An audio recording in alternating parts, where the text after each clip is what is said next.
Bwana Yesu asifiwe. Ninawasalimu katika jina la Yesu. Ninaitwa mchungaji John Watson Mwaifani, ni mchungaji wa kanisa la Pentecost Boanerge lililopo Tabata Kisukuru Magoza. Niko hapa kwa ajili ya kuzungumza na Watanzania, lakini nikitaka kuzungumza jambo fulani ambalo limekuwa likiendelea kuibuka juu ya taifa la Tanzania na juu ya vijana wa Tanzania na watu mbalimbali ambao wamekuwa wakitoa maoni yao kwa ajili ya tume ya uchunguzi ambayo iliundwa kwa ajili ya kuchunguza mambo yaliyotokea tarehe 29. Tunajua kabisa tume imeundwa ili kuchunguza yaliyotokea tarehe 29, yalisababishwa na nini na kwa nini yalitokea, ili kuwaje, ili tuweze kuwa na mwafaka wa kile kilichotokea. Mimi ninaamini kwamba kwa neema ya Mwenyezi Mungu na kwa hofu ya Mungu iliyoko ndani ya Tanzania, tume iliyoundwa ili kuweza kuchunguza itatuletea majibu yaliyo sahihi.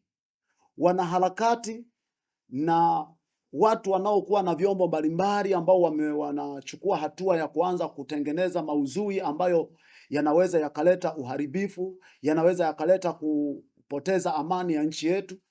Mimi ninawaomba kama mchungaji na kama mtumishi wa Mungu kwamba tuwe watulivu, tuwe na imani na tume iliyoundwa.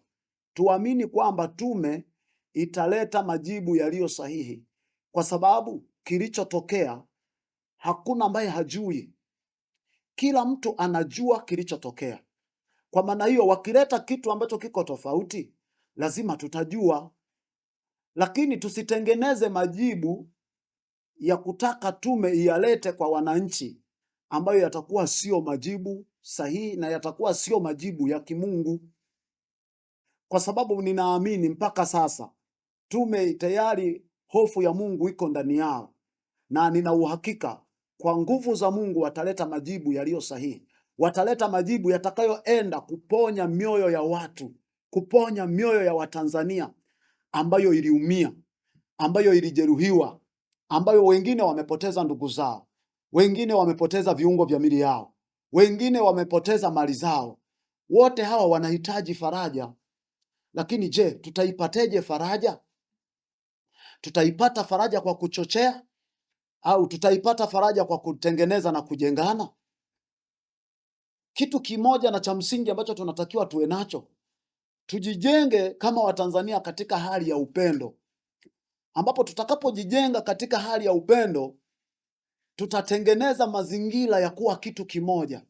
Tutatengeneza mazingira ya kuipa tume nafasi ili iweze kutoa majibu yaliyo sahihi kwa Watanzania, ili iweze kutoa majibu ambayo yatakuwa ni uponyaji kwa Watanzania. Niwaombe wanaharakati na Watanzania na waandishi wa habari wa mtandaoni kwamba ninawaomba tuache kutoa majibu kabla tume haijaja kutoa majibu, kwa sababu majibu mnayoyatoa yanaleta taharuki kwa wananchi, yanaleta taharuki kwa Watanzania.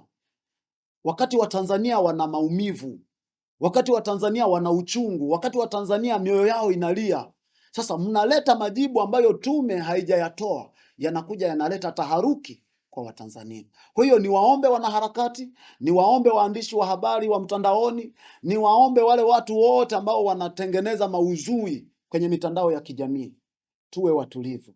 Tuache kutoa majibu ambayo tume haijayatoa. Kwa hiyo tusubirie majibu ya tume yatakayoleta uponyaji kwa taifa la Tanzania, yatakayoleta uponyaji kwa wananchi, yatakayoleta uponyaji hata kwa serikali nzima, ili tuone kwamba tulikosea wapi, turudi pale tulipokosea, tuanze upya ili taifa letu liweze kupokea uponyaji. Ninaamini tukifanya hivyo tutakuwa tumesaidia, na Watanzania wengi wana hamu na wana shauku ya kusikia majibu ya tume, sio majibu ya wanaharakati. Kwa hiyo niwaombe sana tuwe watulivu, na nina uhakika Mungu tunayemtumikia na Mungu tunayemwamini atatusaidia kupata majibu yaliyo sahihi na yatakayoweza kuleta uponyaji kwa taifa la Tanzania. Mungu awabariki sana na Mungu awatunze. Ninawaombea amani, ninawaombea utulivu. Mungu ibariki serikali ya Jamhuri ya Muungano wa Tanzania. Mungu ibariki Afrika. Amen.